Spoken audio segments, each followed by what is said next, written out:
بسم اللہ الرحمن الرحیم۔ جو شخص بعد نماز جمعہ پاک صاف ہو کر 35 مرتبہ محمد رسول اللہ احمد رسول اللہ پڑھے اور یہ لکھ کر اپنے پاس رکھے، خدا تعالیٰ اسے غیب سے رزق عطا فرمائے گا اور وہ شیطان کے شر سے محفوظ رہے گا۔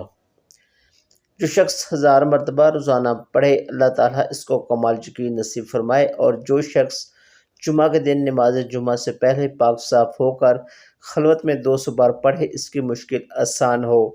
اور جس مریض کی علاج سے طبع عاجز آ گئے ہوں، اس پر ہر نماز کے بعد 100 مرتبہ اسم یا اللہ پڑھا جائے تو اچھا ہو جائے گا، بشرطہ کہ اس کی موت کا وقت نہ آ گیا ہو۔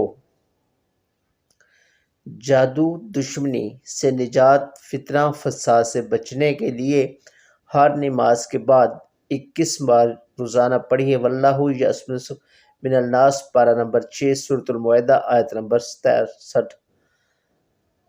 99 بیماریوں کی دوا۔ رسول صلی اللہ علیہ وسلم نے فرمایا، جو شخص لا حول ولا قوت الا باللہ پڑھے گا تو یہ 99 مرض کی دوا ہے، جس میں سب سے چھوٹی بیماری رنج و غم ہے۔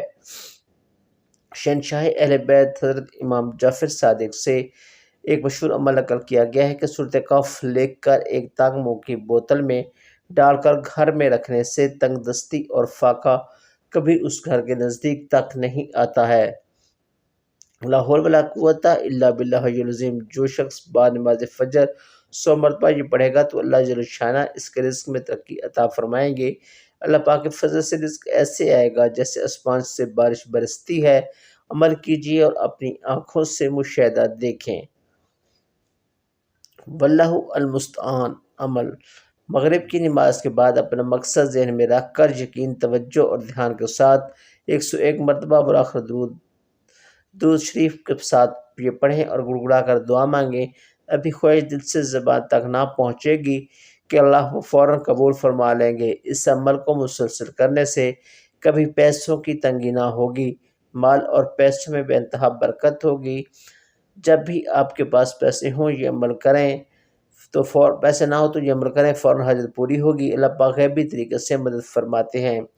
حدیث شریف میں آیا کہ جو شخص وضو کرتے وقت مندرجہ ذیل دعا کو پڑھتا ہے، اس کے لیے معافرت کا ایک پرچہ لکھ کر اس پر ایک بورڈ لگا کر رکھ دیا جاتا ہے۔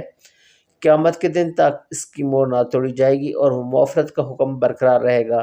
سبحانک اللہ اللہم و بحمدک استغفرک و اتوب الیک۔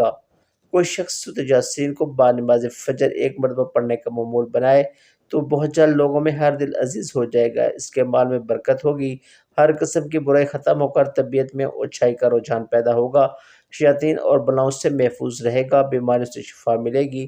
اگر اولاد کی خواہش کرے گا تو نیک اولاد ملے گی، اگر کوئی قید میں ہو تو اسے کثرت سے پڑھے تو قید سے رہائی ملے گی، اور یہ سورۃ یاسین کو پڑھنے کے بعد جو خواہش دل میں لائے پروردگار اسے اپنی رحمت سے پورا کر دے گا۔ بعض کتب میں سورۃ اخلاص کے جہاں بے شمار فائدے لکھے ہیں، وہاں ایک فائدہ یہ بھی ہے کہ جو شخص سورۃ اخلاص کی ایک تسبیح صبح ایک تسبیح شام بمعول و آخر درود شریف 3 مرتبہ پڑھے تو اس کے جنازے میں 70,000 فرشتے شامل ہوں گے۔ جو شخص فجر کی نماز پڑھتا ہے اور وہ اللہ تعالیٰ کی حفاظت میں آ جاتا ہے، لہٰذا اس سے ناستہ اور اس کے بعد کا خیال رکھو۔ اللہ تعالیٰ اپنی حفاظت میں لیے ہوئے شخص کو ستانے کی وجہ سے تم سے کسی چیز کا مطالبہ نہ فرما لے، کیونکہ جس سے اللہ تعالیٰ اپنی حفاظت میں لیے ہوئے شخص کے بارے میں مطالبہ فرمائیں گے، اس کی پکڑ فرمائیں گے، اسے اونھے منہ جہنم کی آگ میں ڈال دیں گے۔ رسول صلی اللہ علیہ وسلم نے ارشاد فرمایا، سورۃ بقرہ میں ایک آیت ہے جو قرآن شریف کی تمام آیتوں کی سردار ہے، وہ آیت جیسے ہی کسی گھر میں پڑھی جائے اور وہاں شیطان ہو تو فوراً نکل جاتا ہے، وہ آیت کرسی ہے۔ جو شخص سونے کا ارادہ کرے پھر 100 بار سورۃ اخلاص پڑھے گا، جب قیامت کا دن آئے گا تو اس کو رب العزت اے میرے بندے تو فرمائے گا کہ میرے بندے تو جہے طرف سے جنت میں داخل ہو جا۔ جس شخص کو بھوک کم لگتی ہو اس کے لیے 21 بار یا سمجھو باوضو پڑھ پر کھانے پر دام کر کے کھلائیں، انشاءاللہ بھوک کھل جائے گی۔ خود اپنے لیے بھی یہ عمل کر سکتے ہیں۔ تو ناظرین یہ تھی ہماری آج کی ویڈیو، امید ہے ویڈیو آپ کو اچھی لگی ہوگی۔ اگر ویڈیو پسند ہے ویڈیو لائک کیجیے، شیئر کیجیے اور چینل کو سبسکرائب کیجیے۔ Thank you for